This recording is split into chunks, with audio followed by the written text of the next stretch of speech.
Hello friends, স্বাগতম তোমাদের প্রিয় ইউটিউব চ্যানেল অধ্যয়ন। শুরু করার আগে বইটি খুলে রাখুন আর আমার সাথে পড়তে থাকুন। বইটির লেখক ইংলিশ ভাষায় লিখেছেন। প্রত্যেক ভাষারই একটি মাধুর্য আছে, তাই এই ইংলিশ থেকে বাংলায় রূপান্তর করার ফলে চলিত বাংলা ভাষা পাবেন না। কিছু ভুলও হতে পারে, ভুলের জন্য মার্জনা করবেন। আর একটি কথা, যদি ভিডিওটি দেখে তোমার উপকার হয়ে থাকে তাহলে সাবস্ক্রাইব ও লাইক করে দিও। চলো শুরু করি। Chapter 11 The Delhi Sultanate Part 2 Tughlaq Dynasty 1320 to 1414 CE or Dynasty of Qaraunah Turks. The Tughlaqs were also known as the Quaraunah Turks as the father of Ghazi Malik was a Quaraunah Turk in origin. Ghiyasuddin Tughlaq 1320 to 25 CE, founder of the Tughlaq dynasty and the first Sultan to take the title of Ghazi or Slayer of Infidels. First Sultan to start irrigation works. Built a strong fort called Tughlaqabad near Delhi. Dispatched his son, Juna Khan, Muhammad bin Tughlaq, to re-establish authority in Varangal, Kakatiyas, and Madurai, Pandeyas. Had a troublesome relationship with the Sufi saint, Sheikh Nizamuddin Aulia. Died due to the collapse of a wooden structure. Some scholars like Ibn Battuta believe that his death was an act of sabotage orchestrated by his son Juna Khan. Muhammad bin Tughlaq, Juna Khan, 1325 to 51 CE. He is considered an ill-fated idealist owing to his ambitious schemes and novel experiments, which ended in miserable failures because they were all far ahead of their time. Ziauddin Barni mentions his 5 experiments, campaigns. 1. Transferred his capital from Delhi to Devagiri, Daulatabad, to have better administration, and forcibly moved the entire population to the new capital. But the capital shifted back to Delhi after 2 years because of the lack of water supply in Daulatabad. The distance between these two places was more than 1,500 kilometers and many people died during the rigorous journey in the summer. 2. After repulsing an attack of Mongols, he planned to occupy Khorasan and Iraq.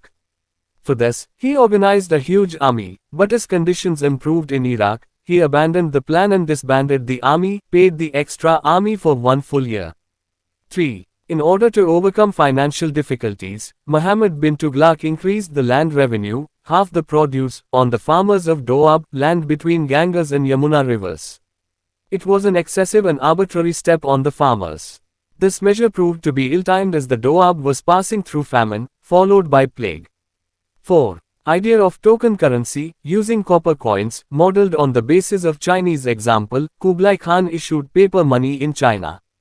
Tughlaq thus issued copper coins at par with the value of the silver tanka coins. Very few people exchanged gold, silver for copper and the tokens were easy to forge, which lead to heavy losses. Later on, he repealed his verdict, and all coins were redeemed in silver, gold, making the treasury empty. 5. His Karachil expedition, Kumaon Hills, met with several setbacks. He was the only Delhi Sultan who had received a comprehensive literary, religious, and philosophical education.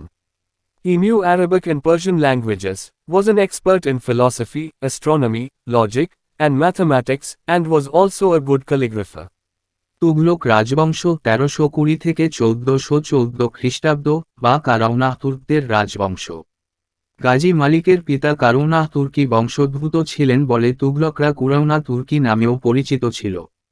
Giasuddin Tughlaq 1320 থেকে 25 খ্রিস্টাব্দ তুগলক রাজবংশের প্রতিষ্ঠাতা এবং প্রথম সুলতান গ্রহণ করেন। গাজী বা কাফেরদের হত্যাকারী উপাধি। প্রথম সুলতান সেচের কাজ শুরু করেন। দিল্লির কাছে তুগলকাবাদ নামে একটি শক্তিশালী দুর্গ নির্মাণ করেন।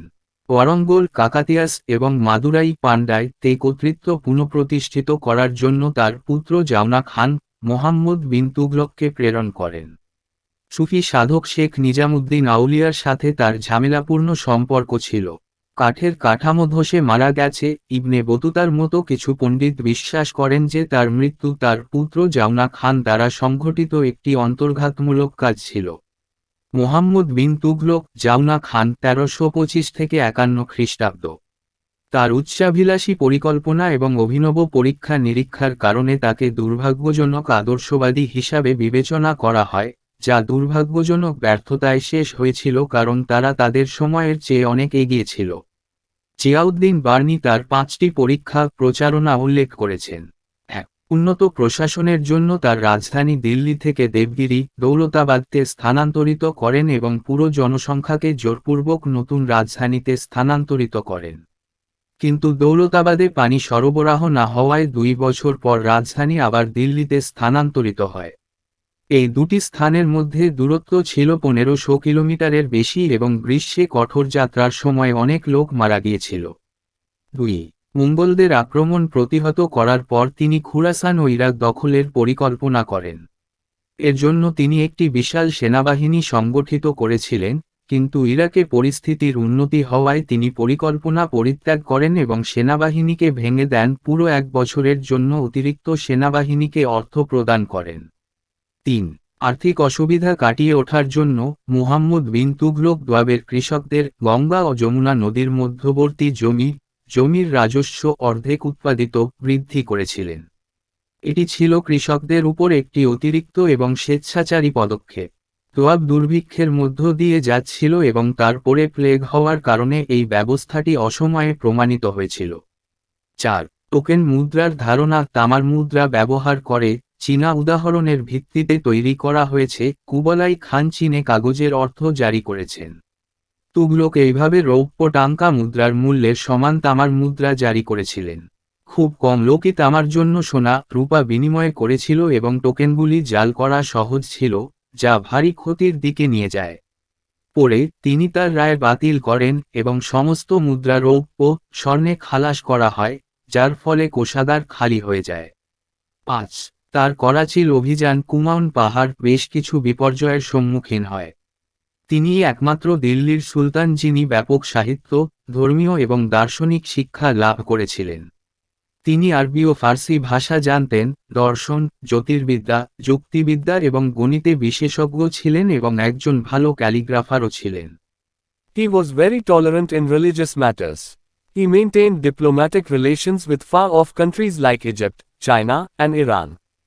During his reign, the famous traveler Ibn Battuta, author of Safarnama Rala, came to India in 1334 CE and acted as a Qazi at Delhi for 8 years. Set up a new department of agriculture, Diwan-i-Amir Kohi.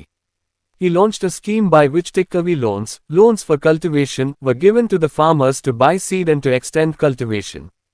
A model farm under the state was created in an area of 64 square miles, for which the government spent 70 lakh tankas. This experiment was further continued by Firoz Tughlaq, built the fort of Adilabad and the city of Jahanpura. During his last days, the whole of South India became independent and 3 major states emerged. Vijayanagar Kingdom, Harihara and Bukka, 1336 CE. Bahmani Kingdom, Deccan, Hasan Gangu, 1347 CE. Sultanate of Madurai. The rebellion of Hasan Shah resulted in the establishment of the Madurai Sultanate. Along with southern states, the governors of Oudh, Multan and Sindh revolted against the authority of Muhammad bin Tughlaq. In Gujarat, Tagi rose in revolt against the Sultan who spent nearly 3 years in chasing him. Muhammad bin Tughlaq's health became worse and he died in 1351 CE. According to Badwani, the Sultan was freed from his people and the people from the Sultan. According to Barani, Muhammad bin Tughlaq was a mixture of opposites. His reign marked the beginning of the process of its decline. ধর্মীয় বিষয়ে তিনি অত্যন্ত সহনশীল ছিলেন। তিনি মিশর, চীন এবং ইরানের মতো দূরবর্তী দেশগুলির সাথে কূটনৈতিক সম্পর্ক বজায় রেখেছিলেন। তার শাসনামলে বিখ্যাত পর্যটক ইবনে বতুতা, সাফরনামা রেহলার লেখক 1334 খ্রিস্টাব্দে ভারতে আসেন এবং 8 বছর দিল্লিতে কাজী হিসেবে দায়িত্ব পালন করেন। দিওয়ানি আমির কোহি নামে একটি নতুন কৃষি বিভাগ স্থাপন করুন। তিনি একটি প্রকল্প চালু করেছিলেন যার মাধ্যমে কৃষকদের বীজ কেনার জন্য এবং চাষের প্রসারিত করার জন্য তক্কাবি ঋণ, চাষের জন্য ঋণ দেওয়া হয়েছিল। রাজ্যের অধীনে একটি মডেল খামার তৈরি করা হয়েছিল 64 বর্গমাইল এলাকায়, যার জন্য সরকার 70 লাখ টাকা খরচ করেছে। ফিরোজ তুঘলক এই পরীক্ষা আরও চালিয়ে যান। আদিলাবাদ দুর্গ ও জাহানপানাহ শহর নির্মাণ করেন। তার শেষ দিনগুলিতে সমগ্র দক্ষিণ ভারত স্বাধীন হয় এবং 3টি প্রধান রাজ্যের উদ্ভব হয়। বিজয়নগর রাজ্য, হরিহর ও বুক্কা 1336 খ্রিস্টাব্দ। বাহমানি রাজ্য, ডেকান, হাসান গাঙ্গু 1347 খ্রিস্টাব্দ। মাদুরাই সালতানাত হাসান শাহের বিদ্রোহের ফলে মাদুরাই সালতানাত প্রতিষ্ঠিত হয়। দক্ষিণের রাজ্যগুলির পাশাপাশি অযোধ, মুলতান এবং সিন্ধুর গভর্নররাও মুহাম্মদ বিন তুগলকের কর্তৃত্বের বিরুদ্ধে বিদ্রোহ করেছিলেন। গুজরাটে তাগি সুলতানের বিরুদ্ধে বিদ্রোহ করে, যিনি তাকে তাড়া করতে প্রায় ৩ বছর অতিবাহিত করেছিলেন। মুহাম্মদ বিন তুগলকের স্বাস্থ্য খারাপ হয়ে যায় এবং তিনি ১৩৫১ খ্রিস্টাব্দে মারা যান। ওয়াদওয়ানির মতে সুলতান তার লোকদের থেকে এবং জনগণকে সুলতানের কাছ থেকে মুক্ত করেছিলেন। বারানির মতে মুহাম্মদ বিন তুগলক ছিলেন বিপরীতের মিশ্রণ। তার শাসনকালের পতনের প্রক্রিয়ার সূচনা করে Firoz Shah Tughlaq 1351 to 1388 CE. He had the unique distinction of being chosen as Sultan by the nobles. So, his policy aimed to appease the nobles, the army and theologians. He appointed Khan-i-Jahan Makbal, a Telugu Brahmin convert, as Wazir Prime Minister. The Wazir helped the Sultan in his administration and maintained the prestige of the Sultanate during this period. After his accession, Firoz had to face the problem of preventing the disintegration of the Delhi Sultanate. Instead of reasserting his authority over the Deccan and South India, he tried to safeguard his authority over North India. He led 2 unsuccessful campaigns to Bengal, which, as a result, became free from the control of Delhi Sultanate. Firoz led a campaign against Jajnagar, modern Orissa. He returned with rich booty acquired from temples such as the Puri Jagannath Temple. He marched against Nagarkot and made its ruler pay him tributes. During this campaign, the Sultan collected 1300 Sanskrit manuscripts from the Jwalamukhi temple library and got them translated into Persian by Arazuddin Khan, Dalal-i Firuz Shahi. Firoz next marched against Thatta in the Sindh region and crushed a rebellion there. He strictly followed the advice of the ulamas in running the administration. As per the Islamic law, he levied the taxes. Jizya was strictly imposed on non-Muslims. He treated Hindus as second-grade citizens and adopted a very harsh attitude towards them. For instance, a Brahmin was burnt publicly for questioning the Quran. In this respect, he was the precursor of Sikandar Lodhi and Aurangzeb. The special tax on 28 items was abolished by him since they were against Islamic law. He also prohibited Muslim women from going to worship at the grave of saints and also persecuted a number of heretical Muslim sects, Shia Muslims and Sufis. Had great regard for Caliph of Egypt and styled himself as his deputy and twice received robes of honor from him. He not only revived the Iqtidari system but also made it hereditary. Soldiers were given land assignments, Jagir system, and even their recruitment was made hereditary. He was the first Sultan to impose sharp irrigation tax. But at the same time, he built number of canals and also set up a separate department of public works. Sirsar to Hansi, Satluj to Hansi, longest canal, about 200 kilometers. Yamuna to Hissar. During his reign there were about 1200 fruit gardens in and around Delhi yielding good revenue. Karaj is 10% of produce. Zakat as alms for Muslims. Kams is 20% spoils of war. Introduced 2 new coins, Adha, 50% Jittal, and Bich, 23% Jittal.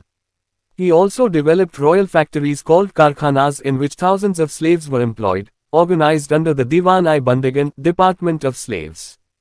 The officer in charge was the Wakil-i-Dar. He increased the number of slaves by capturing the defeated soldiers and young persons. About 300 new towns were built during his reign. The famous among them was Firozabad near Red Fort in Delhi, now called Firoz Shah Kotla, Hisar, Jaunpur, considered the Shiraz of the East. Old monuments like the Jama Masjid and the Qutab Minar, which was struck by lightning, and the 4th story was subsequently replaced by 2 smaller ones, were repaired. Ashokan pillars from Topara and Meerut were brought to Delhi. A new department called Diwan-i-Kharat, Department of Charity, was created to take care of orphans and widows. Free hospitals like Dar-ul-Shafa and marriage bureaus for poor Muslims were also established. Firoz patronized scholars like Barani, famous historian who wrote Tariq-i-Firoz Shah and Futwa-i-Jahandari, and Khwaja Abdul Malik Islami, who wrote Futuh-us Sultan. He himself wrote the Futuhat-e-Firoz Shahi. When Firoz Shah Talas died in 1388 CE, the struggle for power between the Sultan and the nobles started once again. His successors had to face the rebellion of the slaves created by Firoz. Firoz Shah Tughlaq 1351 থেকে 1388 খ্রিস্টাব্দ। তিনি অভিজাতদের দ্বারা সুলতান নির্বাচিত হওয়ার অনন্য গৌরব অর্জন করেছিলেন। সুতরাং তার নীতির উদ্দেশ্য ছিল উচ্চপদস্থ ব্যক্তিবর্গ, সেনাবাহিনী এবং ধর্মতত্ত্ববিদদের সন্তুষ্ট করা। তিনি খানি জাহান মকবাল, একজন তেলেগু ব্রাহ্মণকে ধর্মান্তরিত করে উজির প্রধানমন্ত্রী নিযুক্ত করেন। উজির সুলতানকে তার প্রশাসনে সাহায্য করতেন এবং এই সময়কালে সালতানাতের মর্যাদা বজায় রেখেছিলেন। তার সিংহাসন আরোহণের পর ফিরোজকে দিল্লি সালতানাতের বিচ্ছিন্নতা রোধে সমস্যার সম্মুখীন হতে হয়। দাক্ষিণাত্য এবং দক্ষিণ ভারতে তার কর্তৃত্ব পুনরুদ্ধার করার পরিবর্তে তিনি উত্তর ভারতের উপর তার কর্তৃত্ব রক্ষা করার চেষ্টা করেছিলেন। তিনি বাংলায় দুটি ব্যর্থ অভিযান পরিচালনা করেন, যার ফলস্বরূপ দিল্লি সালতানাতের নিয়ন্ত্রণ থেকে মুক্ত হয়। ফিরোজ জাজনগরের আধুনিক উড়িষ্যা বিরুদ্ধে অভিযানের নেতৃত্ব দেন। তিনি পুরী জগন্নাথ মন্দিরের মতো মন্দির থেকে অর্জিত সম্পদ নিয়ে ফিরে আসেন। তিনি নাগারকোটের বিরুদ্ধে অগ্রসর হন এবং এর শাসককে তাকে শ্রদ্ধা জানাতে বাধ্য করেন। এই অভিযানের সময় সুলতান জওয়ালামুখী মন্দিরের গ্রন্থাগার থেকে 1300টি সংস্কৃত পাণ্ডুলিপি সংগ্রহ করেন এবং আরিজউদ্দিন খান তালাইলি ফিরুজ শাহী কর্তৃক ফার্সি ভাষায় অনুবাদ করেন। ফিরোজ পরবর্তীতে সিন্ধু অঞ্চলে থাট্টার বিরুদ্ধে অগ্রসর হন এবং সেখানে একটি বিদ্রোহ দমন করেন। প্রশাসন পরিচালনায় তিনি ওলামাদের পরামর্শ কঠোরভাবে অনুসরণ করতেন। ইসলামী আইন অনুযায়ী তিনি কর ধার্য করেন। অমুসলিমদের উপর জাজিয়া কঠোরভাবে আরোপ করা হয়েছিল। তিনি হিন্দুদের দ্বিতীয় শ্রেণীর নাগরিক হিসাবে ব্যবহার করতেন এবং তাদের প্রতি অত্যন্ত কঠোর মনোভাব গ্রহণ করেছিলেন। উদাহরণস্বরূপ, একজন ব্রাহ্মণকে কুরআন নিয়ে প্রশ্ন করার জন্য প্রকাশ্যে পুড়িয়ে ফেলা হয়েছিল। এই ক্ষেত্রে তিনি সিকান্দার লোধি এবং আওরঙ্গজেবের অগ্রদূত ছিলেন। 28টি আইটেমের উপর বিশেষ কর প্রত্যাহার করা হয়েছিল কারণ তারা ইসলামী আইনের পরিপন্থী ছিল। তিনি মুসলিম মহিলাদেরকে সাধুদের কবরে উপাসনা করতে যেতে নিষেধ করেছিলেন এবং বেশ কিছু বিধর্মী মুসলিম সম্প্রদায়ের শিয়া মুসলিম এবং সুফিদের নিপীড়নও করেছিলেন। মিশরের খলিফার প্রতি অত্যন্ত শ্রদ্ধা ছিল এবং নিজেকে তার ডেপুটি হিসাবে স্টাইল করে এবং তার কাছ থেকে দুবার সম্মানের পোশাক পেয়েছিলেন। তিনি ইক্তাদারি প্রথাকে শুধু পুনরুজ্জীবিত করেননি, বংশানুক্রমিকও করেছেন।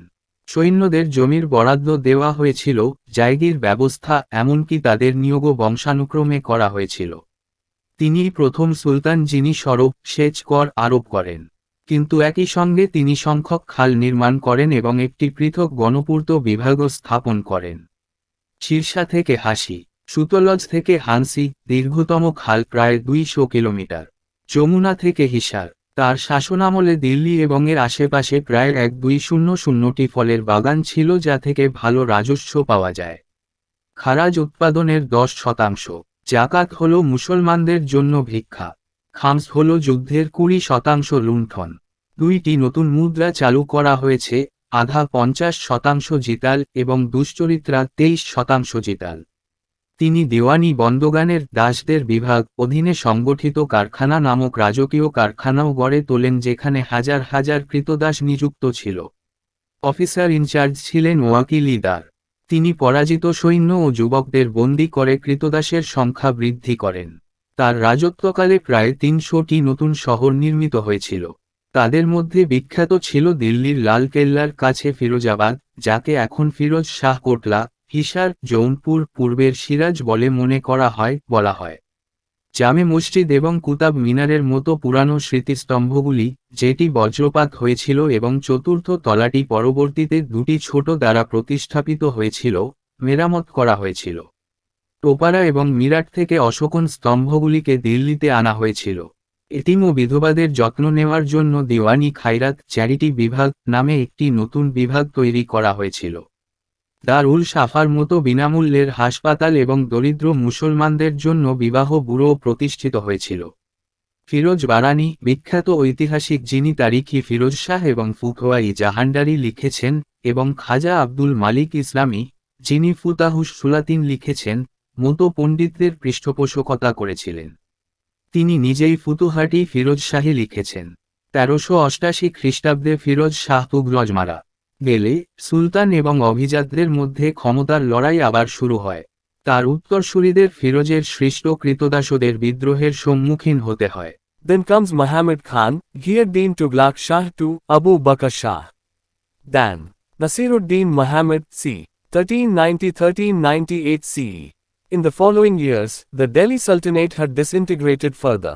Many provinces like Malwa and Gujarat declared their independence.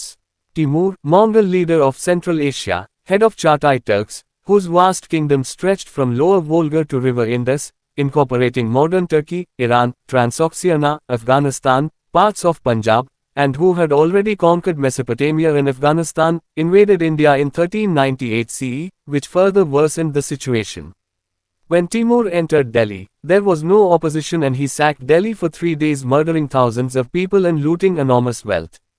He withdrew from India in 1399 CE and his invasion delivered a death blow to the Tughlaq dynasty. Daulat Khan, defeated by Khizr Khan who founded the Sayyid dynasty. Sayyid dynasty, 1414–1451 CE. Khizr Khan, 1414–1421 CE. Before his departure from India, Timur appointed Khizr Khan as the governor of Multan. He captured Delhi and founded the Sayyid dynasty in 1414 CE. However, he did not assume the title of Sultan but was comfortable with Rayat-i-Allah. Coins were struck and khutbah was read in name of Timur, and after his death, in the name of his successor Shah Rukh. Khizr Khan was the most competent Sayyid ruler. He tried to consolidate the Delhi Sultanate but could not do much and died in 1421 CE. Mubarak Shah, 1421–1433 CE. Khizr Khan was succeeded by his son, Mubarak Shah. Muhammad Shah, 1434–1443 CE. He was always busy acting against conspirators and gradually lost control over his nobles. All of these rulers tried to control rebellious regions like Kateha, Badayun, Etawah, Patiali, Gwalior, Kampil, Nagaur and Mewat, but they failed due to the conspiracy of the nobles. Muhammad Shah died in 1445 and was succeeded by his son Alam Shah. Alauddin Alam Shah, 1443–1451 CE. He proved to be an incompetent sultan and the weakest of the Sayyid princes.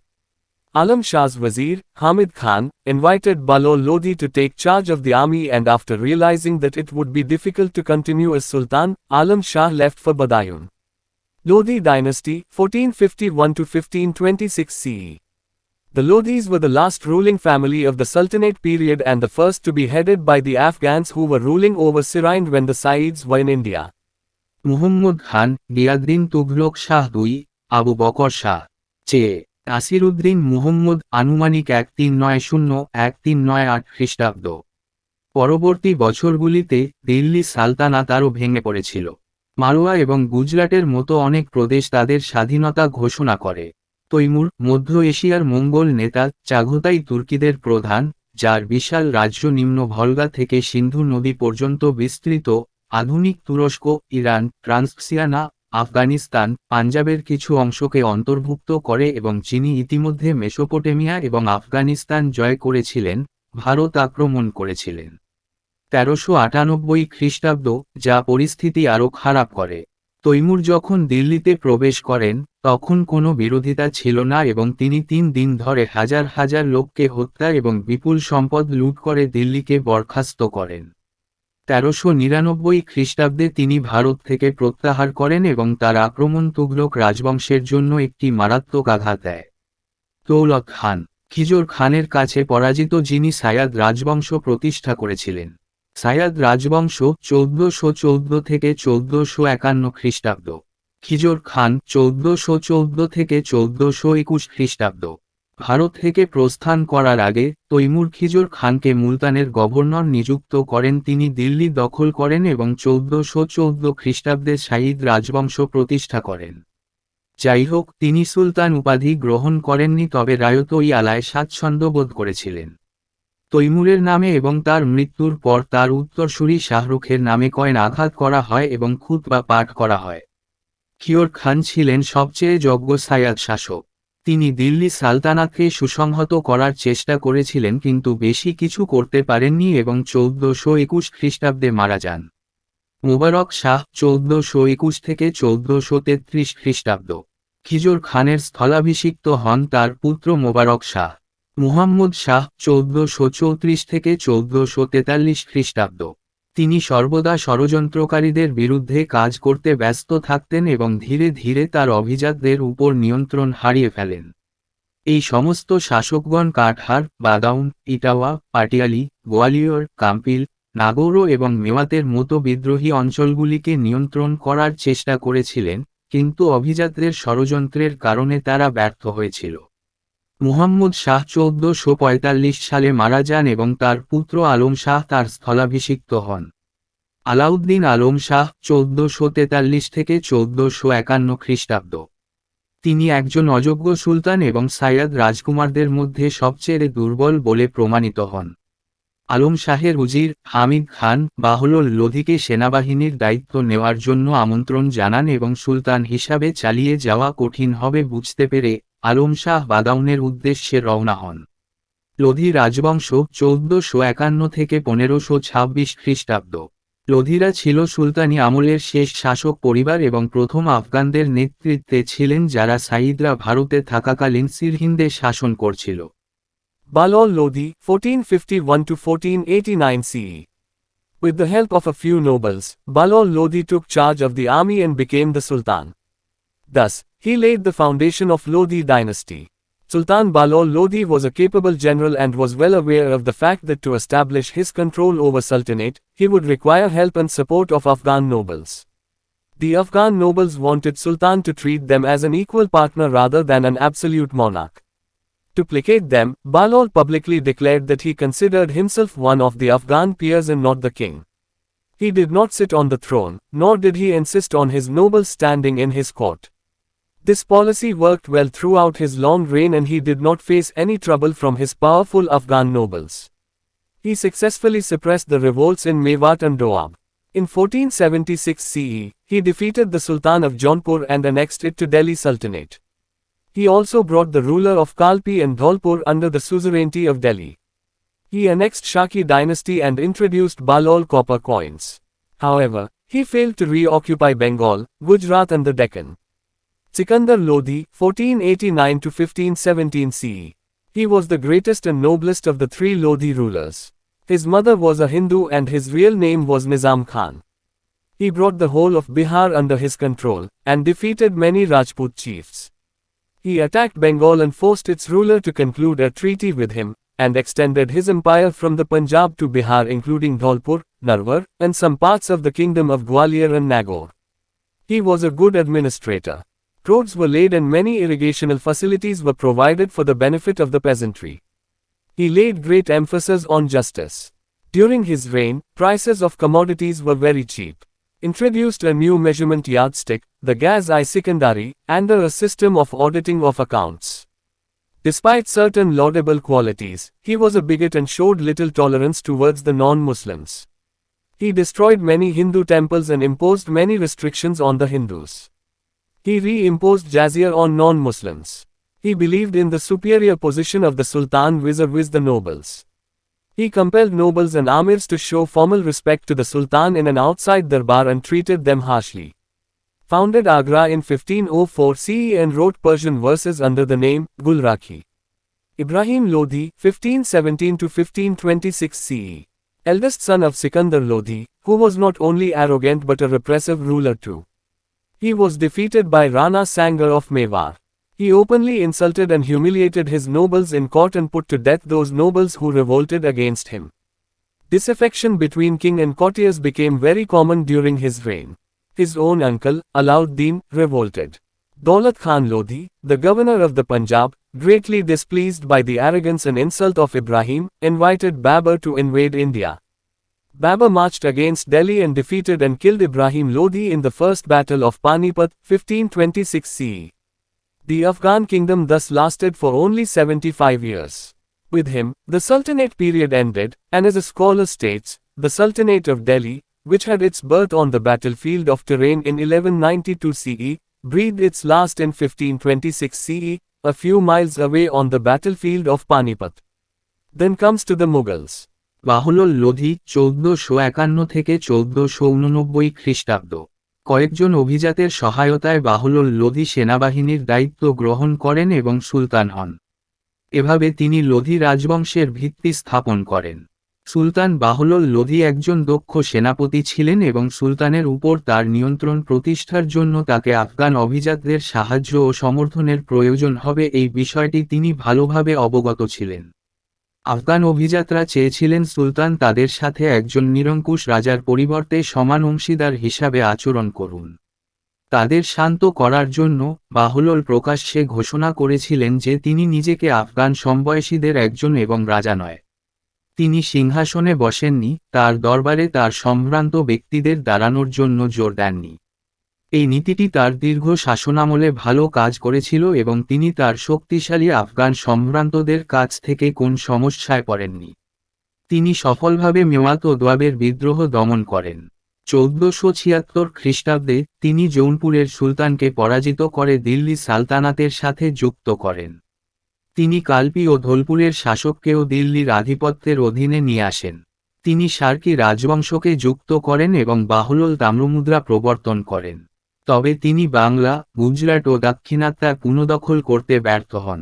Sikandar Lodi 1489 থেকে 1517 খ্রিস্টাব্দ। তিনি ছিলেন 3 লোধি শাসকের মধ্যে সর্বশ্রেষ্ঠ এবং সর্বশ্রেষ্ঠ। তার মা ছিলেন একজন হিন্দু এবং তার আসল নাম ছিল নিজাম খান। তিনি সমগ্র বিহারকে তার নিয়ন্ত্রণে নিয়ে আসেন এবং অনেক রাজপুত প্রধানকে পরাজিত করেন।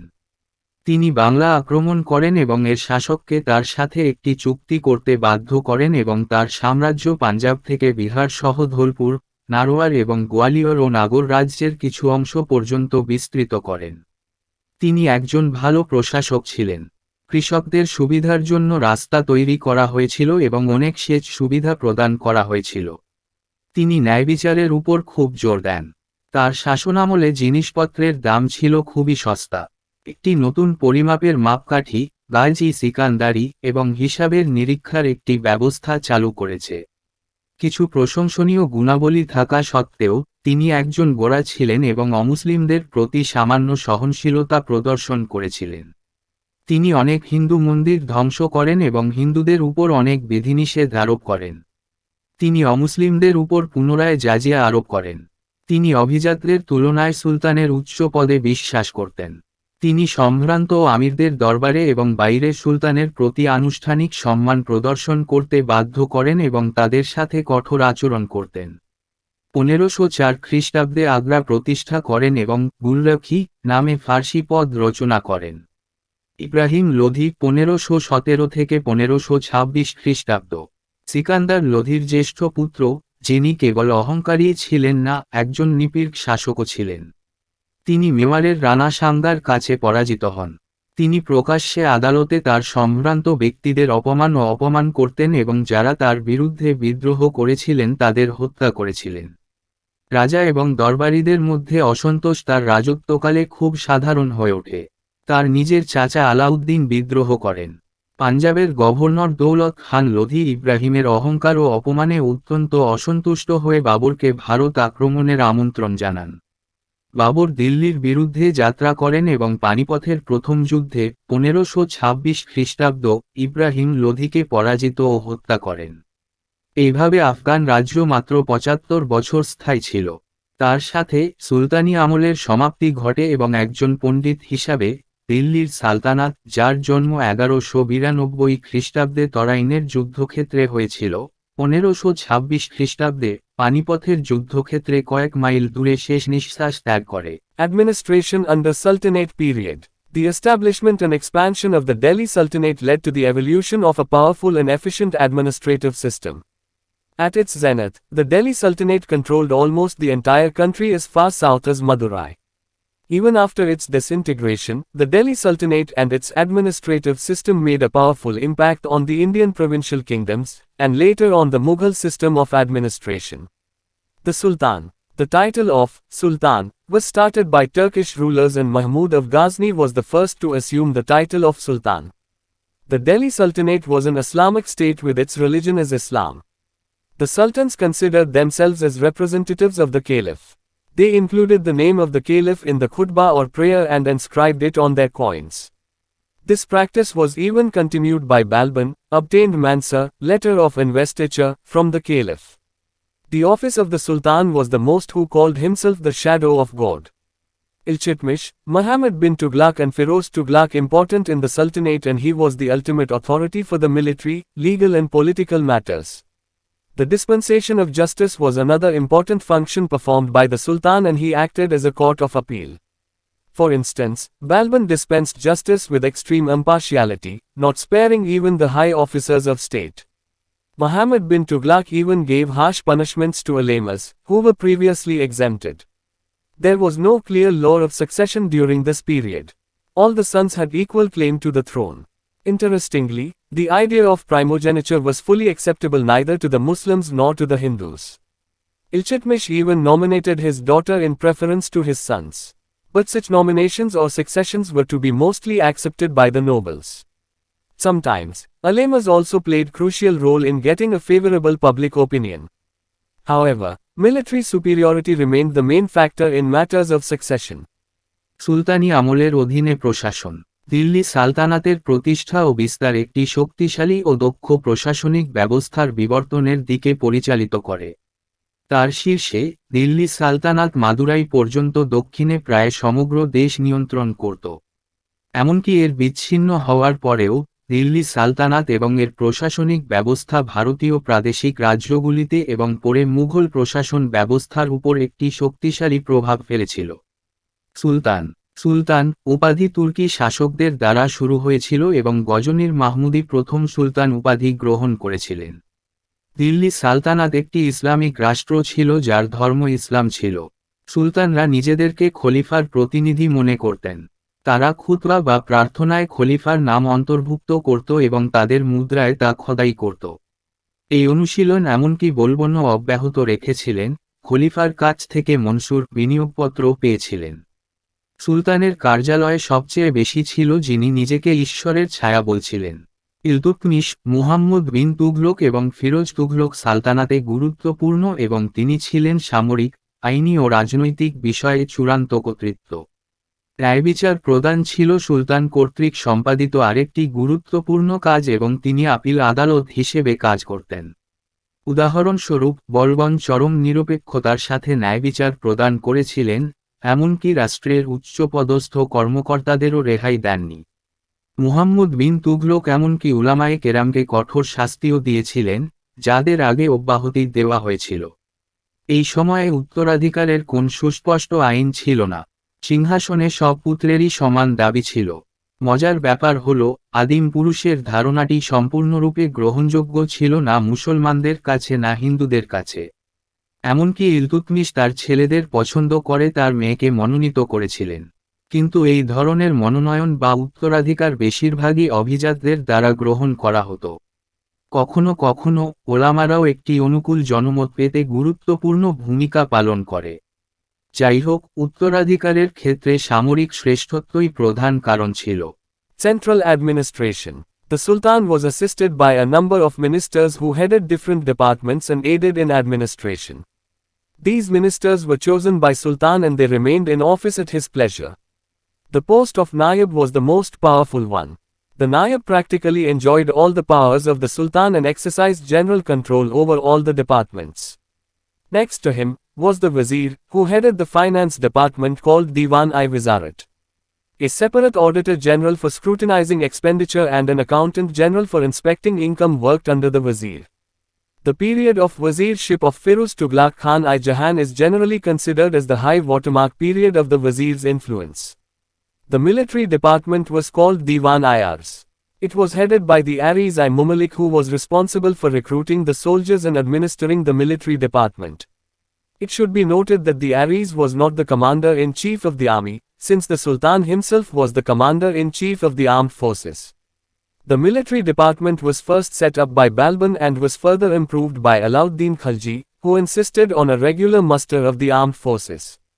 Alauddin introduced the Chehra and Dag system, so that along with a descriptive role of each soldier, a system of branding of the horses was also in place which would allow only good quality horses to be part of muster. He was also the first Sultan to pay his soldiers' salary in cash. He also had the largest standing and efficient army of about 3 lakhs, which was definitely a main factor in containing the Mongol invasions along with his Deccan expansion. The Turks also maintained a large number of elephants properly trained for war purposes. However, there was predominance of the cavalry which was considered more prestigious.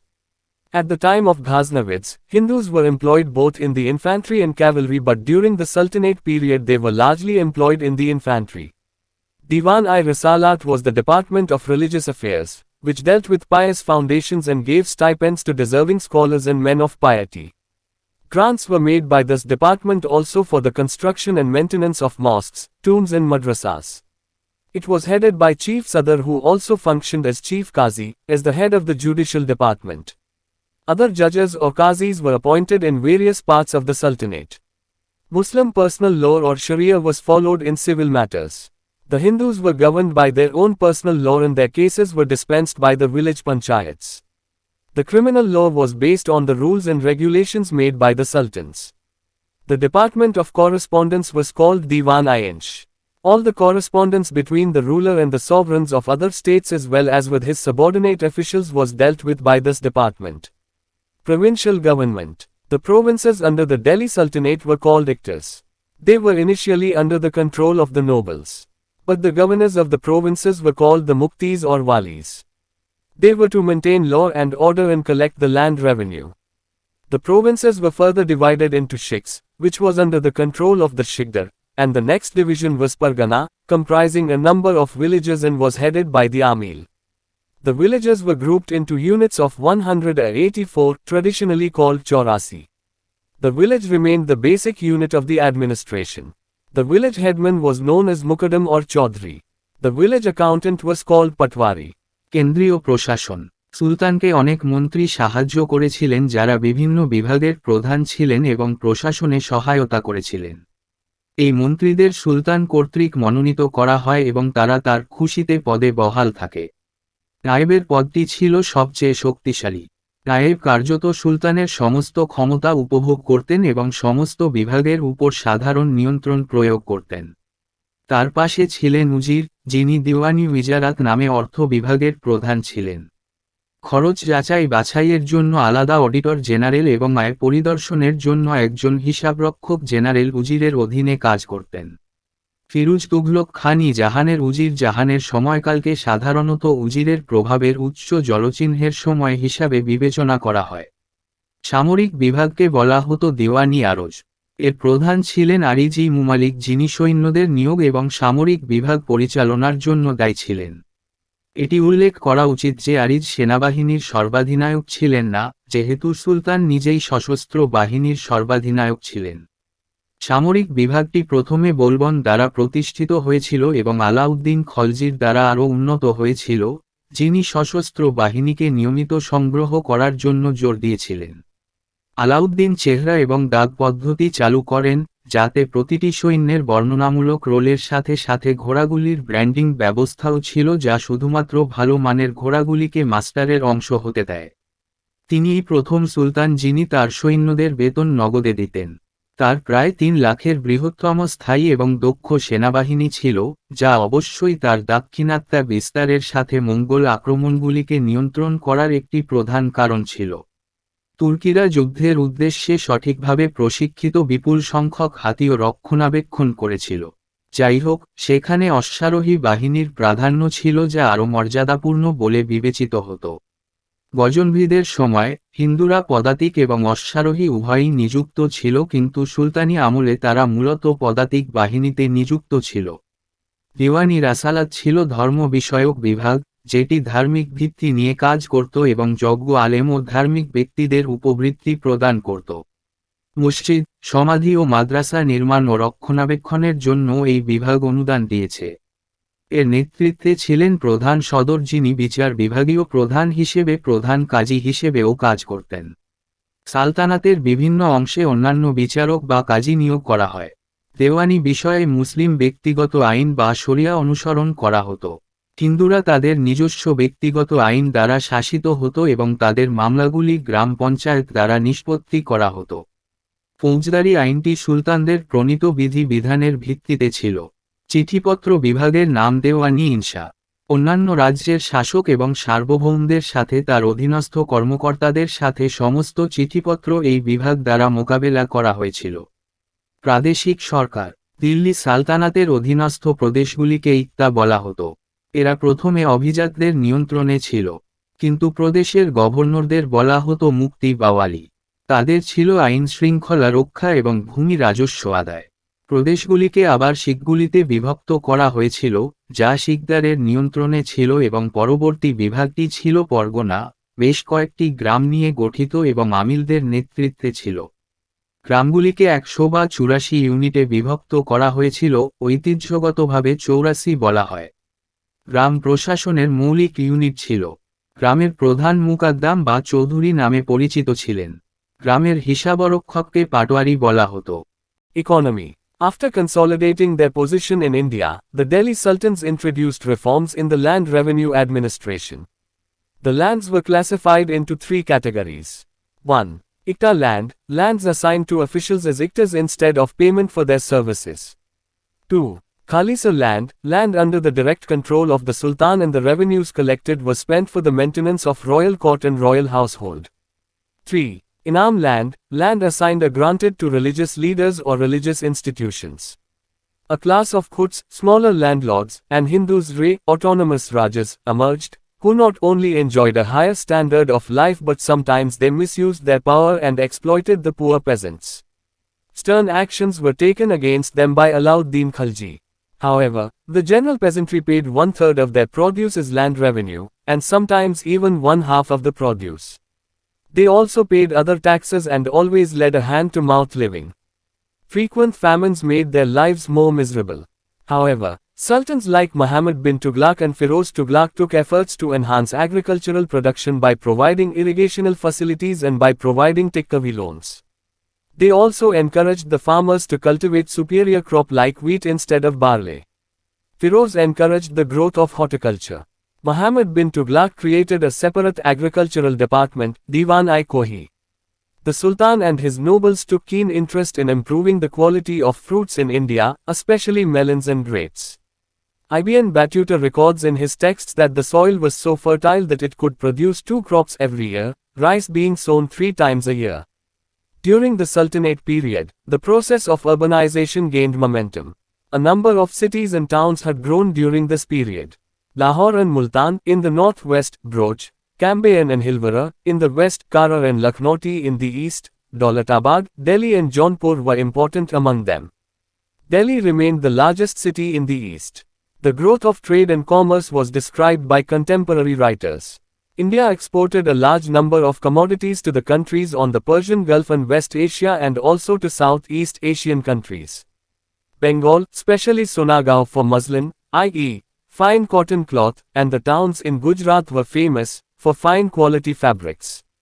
Cambay in Gujarat was famous for textiles and for gold and silver work. India imported high-grade textiles, satin, etc., glassware and horses from West Asia. From China, it imported raw silk and porcelain. Overseas trade was under the control of Multanis, mostly Hindus, and Khorasanis, Afghan Muslims. Inland trade was dominated by Gujarati, Marwari and Muslim Bohra merchants. The merchants were extremely wealthy and lived a luxurious life. The Gujarati and Marwari merchants were mostly Jains and they spent large sums for the construction of temples. Construction of roads and their maintenance facilitated for smooth transport and communication. Particularly, the royal roads were kept in good shape. In addition to royal road from Peshawar to Sonagaon, Muhammad bin Tughlaq built road to Daulatabad. Sarais or rest houses on the highways were maintained for the convenience of the travelers. There were also arrangements for posts to be carried very quickly from one part of the country to another with the help of relays of horses and runners who were posted every few kilometers. Cotton, textile and silk industry flourished in this period. Sericulture was introduced on a large scale, which made India less dependent on other countries for the import of raw silk.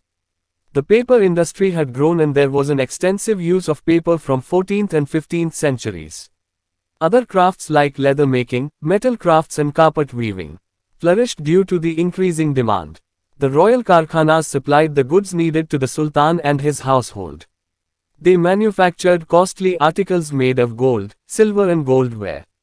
The nobles also aped the lifestyle of the sultans and indulged in luxurious living. They were well paid and accumulated enormous wealth. The system of coinage had also developed during the Delhi Sultanate. Iltutmish issued several types of silver tankas. One silver tanka was divided into 48 jittals during the Khalji rule and 50 jittals during the Tughlaq rule. Gold coins or dinars became popular during the reign of Alauddin Khalji after his South Indian conquests. Copper coins were less in number and dateless. Muhammad bin Tughlaq had not only experimented with token currency but also issued several types of gold and silver coins. They were minted at 8 different places. At least 25 varieties of gold coins were issued by him. The Turks popularized a number of crafts and techniques such as a. Use of iron stirrup, b. Use of armor both for the horse and rider, c. Improvement of rahat Persian wheel through which water could be lifted from a deeper level for irrigation, d. Paper making, glass making, the spinning wheel and an improved loom for weaving, a. Use of superior mortar, which enabled the Turks to erect magnificent buildings based on the arch and dome. অর্থনীতি ভারতে তাদের অবস্থান সুসংহত করার পর দিল্লির সুলতানরা ভূমি রাজস্ব প্রশাসনে সংস্কার প্রবর্তন করেন। জমিগুলিকে 3টি শ্রেণীতে ভাগ করা হয়েছিল। 1. ইক্তা জমি কর্মকর্তাদের তাদের পরিষেবার জন্য অর্থ প্রদানের পরিবর্তে ইক্তা হিসাবে নির্ধারিত জমি। 2. খালিসা জমি সুলতানের সরাসরি নিয়ন্ত্রণাধীন জমি এবং সংগৃহীত রাজস্ব রাজদরবার এবং রাজপরিবারের রক্ষণাবেক্ষণের জন্য ব্যয় করা হতো। 3. ইনাম জমি ধর্মীয় নেতা বা ধর্মীয় প্রতিষ্ঠানকে বরাদ্দ বা মঞ্জুর করা জমি। এক শ্রেণীর খুত ছোট জমিদার এবং হিন্দু রাই স্বায়ত্তশাসিত রাজা আবির্ভূত হয়, যারা শুধুমাত্র উচ্চতর জীবনযাপনই উপভোগ করেনি কিন্তু কখনো কখনো তারা তাদের ক্ষমতার অপব্যবহার করেছে এবং দরিদ্র কৃষকদের শোষণ করেছে। আলাউদ্দিন খলজি তাদের বিরুদ্ধে কঠোর ব্যবস্থা গ্রহণ করেন। যাই হোক, সাধারণ কৃষকরা তাদের উৎপাদিত পণ্যের 1/3 ভূমি রাজস্ব হিসাবে প্রদান করত এবং কখনো কখনো 1/2ও প্রদান করত। তারা অন্যান্য করও প্রদান করে এবং সর্বদা হাতে কলমে জীবনযাপন করত। ঘন ঘন দুর্ভিক্ষ তাদের জীবনকে আরও দুর্বিষহ করে তুলেছিল। যাই হোক, মুহাম্মদ বিন তুগলক এবং ফিরোজ তুগলকের মতো সুলতানরা সেচ সুবিধা প্রদান এবং তক্কবি ঋণ প্রদানের মাধ্যমে কৃষি উৎপাদন বৃদ্ধির প্রচেষ্টা গ্রহণ করেছিলেন। তারা কৃষকদের জবের পরিবর্তে গমের মতো উন্নত ফসল চাষে উৎসাহিত করেছে। ফিরোজ উদ্যান চাষ বৃদ্ধিতে উৎসাহিত করেন। মুহাম্মদ বিন তুগলক দেওয়ানি কোহি নামে একটি পৃথক কৃষি বিভাগ তৈরি করেন। সুলতান এবং তার রাজন্যবর্গ ভারতে ফলের, বিশেষ করে তরমুজ এবং আঙ্গুরের গুণমান উন্নত করার জন্য গভীর আগ্রহ নিয়েছিলেন। ইবনে বতুতা তার গ্রন্থে লিপিবদ্ধ করেছেন যে মাটি এত উর্বর ছিল যে প্রতি বছর 2টি ফসল ফলাতে পারত, বছরে 3বার ধান বপন করা হতো। সুলতানি আমলে নগরায়ন প্রক্রিয়া গতি লাভ করে। এই সময়কালে বেশ কয়েকটি শহর ও নগর গড়ে উঠেছিল। লাহোর ও মুলতান উত্তর পশ্চিমে, ব্রোজ, ক্যাম্বে এবং আনোহিলোয়ারা পশ্চিমে, পূর্বে কারা ও লখনৌতি, দৌলতাবাদ, দিল্লি ও জৌনপুর তাদের মধ্যে গুরুত্বপূর্ণ ছিল। দিল্লি পূর্বের বৃহত্তম শহর ছিল। ব্যবসা বাণিজ্যের বৃদ্ধি সমসাময়িক লেখকদের দ্বারা বর্ণিত হয়েছে। ভারত পারস্য উপসাগর এবং পশ্চিম এশিয়ার দেশগুলিতে এবং দক্ষিণ পূর্ব এশিয়ার দেশগুলিতেও প্রচুর পরিমাণে পণ্য রপ্তানি করেছিল। বাংলা, বিশেষ করে মসলিনের জন্য সোনারগাঁও, অর্থাৎ সূক্ষ্ম সুতি কাপড়, এবং গুজরাটের শহরগুলি বিখ্যাত ছিল। সূক্ষ্ম মানের কাপড়ের জন্য, গুজরাটের ক্যাম্বে বস্ত্রের জন্য এবং সোনা ও রূপার কাজের জন্য বিখ্যাত ছিল। ভারত পশ্চিম এশিয়া থেকে উচ্চ গ্রেডের টেক্সটাইল, শাটিন ইত্যাদি কাচের পাত্র এবং ঘোড়া আমদানি করে। চীন থেকে এটি কাঁচা সিল্ক এবং চীনামাটির বাসন আমদানি করে। বৈদেশিক বাণিজ্য মুলতানি, অধিকাংশ হিন্দু এবং খুরাসানিদের আফগান মুসলমান নিয়ন্ত্রণে ছিল।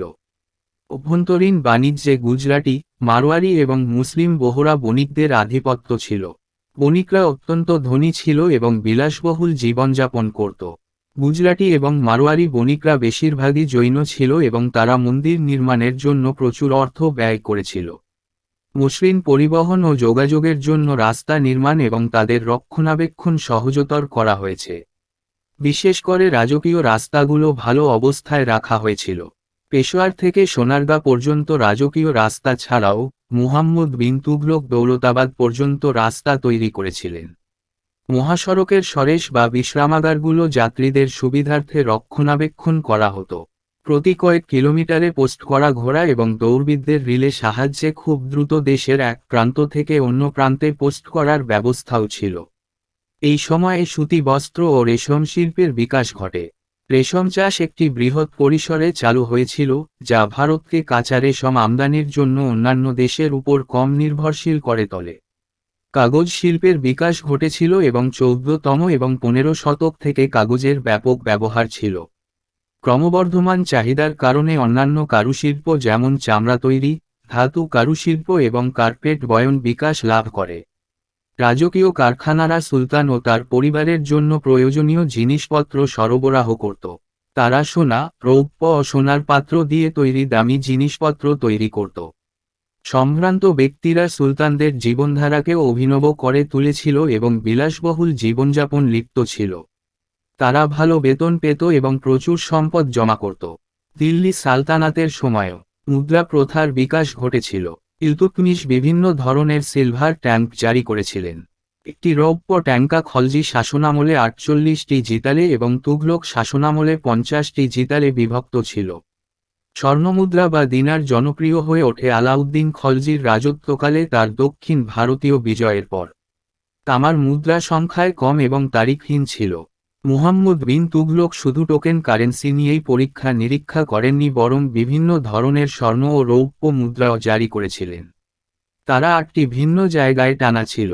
অন্তত 25 জাতের স্বর্ণমুদ্রা জারি করেছিলেন তিনি। তুর্কিরা বেশ কিছু কারুশিল্প ও কৌশলকে জনপ্রিয় করেছে, যেমন আয়রন স্টিরাপ ব্যবহার, বি ঘোড়া এবং আরোহী উভয়ের জন্য বর্ম ব্যবহার, সি রাহাতের উন্নতি, পার্সিয়ান চাকা যার মাধ্যমে সেচের জন্য গভীর স্তর থেকে পানি উত্তোলন করা যেত, ডি কাগজ তৈরি, কাঁচ তৈরি, চরকা এবং তাঁতের জন্য উন্নত তাঁত, উচ্চতর মর্টার ব্যবহার, যা তুর্কিদের খিলান এবং গম্বুজের উপর ভিত্তি করে দুর্দান্ত ভবন তৈরি করতে সক্ষম করেছিল। Social system. There was little change in the structure of the Hindu society during this period. Traditional caste system with the Brahmins on the upper strata of the society was prevalent. The subservient position of women also continued and the practice of sati was widely prevalent. Ibn Battuta had mentioned with horror the scene of a woman burning herself in the funeral pyre of her husband with great beating of drums. The Arabs and Turks brought the purdah system into India and the seclusion of women, and the wearing of purdah became widespread among the women in the upper Hindu classes of North India. During the Sultanate period, the Muslim society remained divided into several ethnic and racial groups. The Turks, Iranians, Afghans, and Indian Muslims developed as exclusive groups and there were no intermarriages between them. Hindu converts from lower castes were also not given equal respect. The Muslim nobles occupied high offices and very rarely the Hindu nobles were given high position in the government. The Hindus were considered zimmis or protected people, for which they were forced to pay a tax called jazia. In the beginning jazia was collected as part of land tax. Firoz Tughlaq separated it from the land revenue and collected jazia as a separate tax and levied it on Brahmins also. Even though slavery had existed in India since ancient times, it flourished during the Sultanate period. There were slave markets for men and women and slaves were hired for varied jobs ranging from household chores to skilled professions. Firoz Shah Tughlaq had about 180,000 slaves. Art and architecture. The art and architecture of the Delhi Sultanate period was distinct from the Indian style. The Turks introduced arches, domes, lofty towers, or minarets and decorations using the Arabic script. They used the skill of the Indian stone cutters. They also added color to their buildings by using marbles, red and yellow sandstones. In the beginning, they converted a number of Hindu temples into mosques. For instance, the Quwwat-ul-Islam mosque near Qutub Minar in Delhi was formerly a Vishnu temple. But later, they began to construct new structures. Their policy towards temples and places of Hindu worship forbade new places of worship but allowed the repair of old temples. The most magnificent building of the 13th century was the Qutub Minar, which was founded by Aibak and completed by Iltutmish. This 71 meters tower was dedicated to the Sufi saint, Khwaja Qutbuddin Bakhtiyar Kaki. The balconies of this tower were projected from the main building and it was the proof of the architectural skills of that period. Later, Alauddin Khalji added an entrance to the Qutub Minar called Alai Darwaza. The dome of this arch was built on scientific lines. The buildings of the Tughlaq period were constructed by combining arch and dome. They also used the cheaper and easily available grey color stones. The palace complex called Tughlaqabad with its beautiful lake was built during the period of Ghiyasuddin Tughlaq. Muhammad bin Tughlaq built the tomb of Ghiyasuddin on a high platform. The Kotla fort at Delhi was the creation of Firoz Tughlaq. The Lodhi garden in Delhi is an example of the architecture of the Lodhis. সামাজিক কাঠামো। এই সময়ে হিন্দু সমাজের কাঠামোতে সামান্য পরিবর্তন ঘটেছিল। সমাজের উচ্চ স্তরে ব্রাহ্মণদের সাথে সনাতন বর্ণপ্রথা প্রচলিত ছিল। নারীদের অধীনস্থ অবস্থানও অব্যাহত ছিল এবং সতীদাহ প্রথা ব্যাপকভাবে প্রচলিত ছিল। ইবনে বতুতা ভয়ের সাথে উল্লেখ করেছেন একজন মহিলা তার স্বামীর চিতায় ঢোল পিটিয়ে নিজেকে পুড়িয়ে মারার দৃশ্য। আরব এবং তুর্কিরা ভারতে পর্দা প্রথা এবং মহিলাদের নির্জনতা নিয়ে আসে এবং উত্তর ভারতের উচ্চ হিন্দু শ্রেণীর মহিলাদের মধ্যে পর্দা পরা ব্যাপক হয়ে ওঠে। সুলতানি আমলে মুসলিম সমাজ বেশ কয়েকটি জাতিগত ও জাতিগত গোষ্ঠীতে বিভক্ত ছিল। তুর্কি, ইরানি, আফগান এবং ভারতীয় মুসলমানরা একচেটিয়া গোষ্ঠী হিসাবে গড়ে উঠেছিল এবং তাদের মধ্যে কোনো আন্তঃবিবাহ ছিল না। নিম্নবর্ণের হিন্দু ধর্মান্তরিতদেরও সমান সম্মান দেওয়া হতো না। মুসলিম অভিজাতরা উচ্চ পদে অধিষ্ঠিত ছিল এবং খুব কমই হিন্দু অভিজাতদেরকে সরকারের উচ্চ পদ দেওয়া হয়েছিল। হিন্দুদেরকে জিম্মি বা সুরক্ষিত মানুষ হিসেবে বিবেচনা করা হতো, যার জন্য তারা জাজিয়া নামক কর দিতে বাধ্য হতো। শুরুতে ভূমি করের অংশ হিসেবে জাজিয়া আদায় করা হতো। ফিরোজ তুঘলক এটাকে ভূমি রাজস্ব থেকে আলাদা করে জাজিয়া আদায় করে আলাদা কর হিসেবে ব্রাহ্মণদের ওপরও ধার্য করেন। যদিও প্রাচীনকাল থেকেই ভারতে দাসপ্রথা বিদ্যমান ছিল, সুলতানি আমলে এর বিকাশ ঘটে। পুরুষ ও মহিলাদের জন্য দাসের বাজার ছিল এবং গৃহস্থালির কাজ থেকে শুরু করে দক্ষ পেশা পর্যন্ত বিভিন্ন কাজের জন্য দাসদের নিয়োগ করা হতো। ফিরোজ শাহ তুঘলকের প্রায় 1,80,000 কৃতদাস ছিল। শিল্প এবং স্থাপত্য। দিল্লি সুলতানি আমলের শিল্প ও স্থাপত্য ছিল ভারতীয় শৈলী থেকে স্বতন্ত্র। তুর্কিরা আরবি লিপি ব্যবহার করে খিলান, গম্বুজ, সুউচ্চ টাওয়ার বা মিনার এবং সাজসজ্জার প্রবর্তন করেছিল। তারা ভারতীয় পাথর কাটার দক্ষতা ব্যবহার করেছিল। তারা মার্বেল, লাল এবং হলুদ বালির পাথর ব্যবহার করে তাদের ভবনগুলিতে রং যুক্ত করেছে। শুরুতে তারা বেশ কিছু হিন্দু মন্দিরকে মসজিদে রূপান্তরিত করে। উদাহরণস্বরূপ, দিল্লির কুতুব মিনারের কাছে কুয়াতুল ইসলাম মসজিদটি পূর্বে একটি বিষ্ণু মন্দির ছিল। কিন্তু পরে, তারা নতুন কাঠামো নির্মাণ শুরু করে। মন্দির এবং হিন্দু উপাসনার স্থানগুলির প্রতি তাদের নীতি নতুন উপাসনালয়গুলিকে নিষিদ্ধ করেছিল কিন্তু পুরানো মন্দিরগুলির মেরামতের অনুমতি দেয়। 13 শতকের সবচেয়ে চমৎকার ভবনটি ছিল কুতুব মিনার, যা আইবক দ্বারা প্রতিষ্ঠিত হয়েছিল এবং ইলতুৎমিশ দ্বারা সম্পন্ন হয়েছিল। এই 71 মিটার টাওয়ারটি সুফি সাধক খাজা কুতুবুদ্দিন বখতিয়ার কাকিকে উৎসর্গ করা হয়েছিল। এই টাওয়ারের বারান্দাগুলি মূল ভবন থেকে প্রক্ষিপ্ত হয়েছিল এবং এটি সেই সময়ের স্থাপত্য দক্ষতার প্রমাণ ছিল। পরে আলাউদ্দিন খলজি কুতুব মিনারে আলাই দরওয়াজা নামে একটি প্রবেশপথ যুক্ত করেন। এই খিলানের গম্বুজটি বৈজ্ঞানিক ধারায় নির্মিত।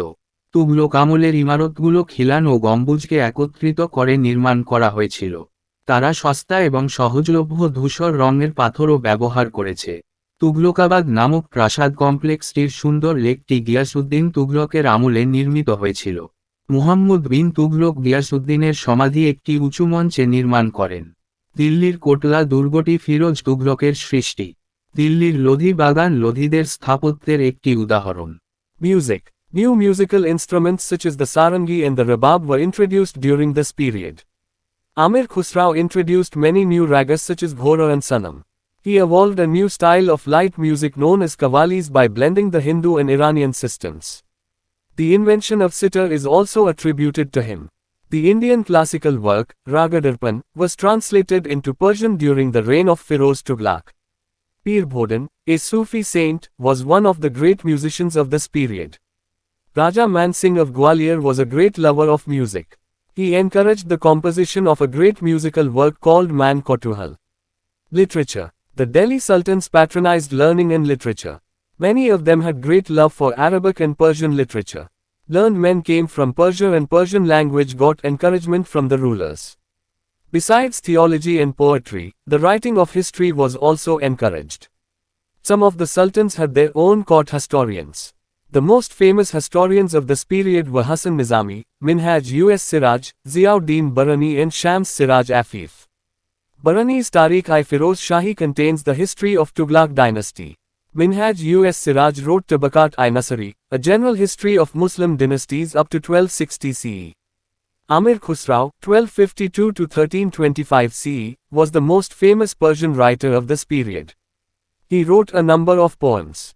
He experimented with several poetical forms and created a new style of Persian poetry called Sabaq-i-Hind or the Indian style. He also wrote some Hindi verses. Amir Khusro's Khazan-ul-Futu speaks about Alauddin's conquests. His famous work, the Tughlaq-Nama, deals with the rise of Ghiyasuddin Tughlaq. Sanskrit and Persian functioned as link languages in the Delhi Sultanate. Zia Nakshabi was the first to translate Sanskrit stories into Persian. The book Tutu Nama or the Book of the Parrot became popular and was translated into Turkish and later into many European languages. The famous Rajatarangini written by Kalhana belonged to the period of Zain-ul-Abidin, the ruler of Kashmir. Many Sanskrit works on medicine and music were translated into Persian. In Arabic, Al-Biruni's Kitab-ul-Hind is the most famous work. Regional languages also developed during this period. Chand Bardai was the famous Hindi poet of this period.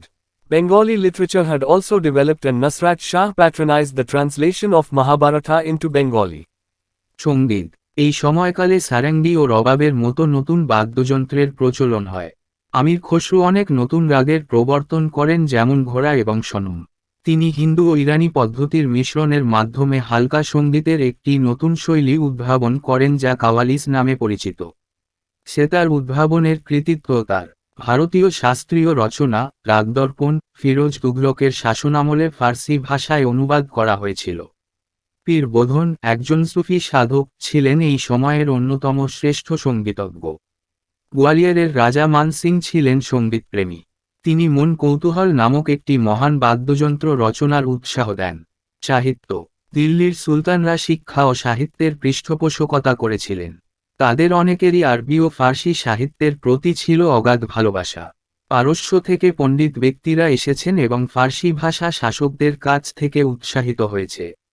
ধর্মতত্ত্ব ও কবিতার পাশাপাশি ইতিহাস রচনাকেও উৎসাহিত করা হয়।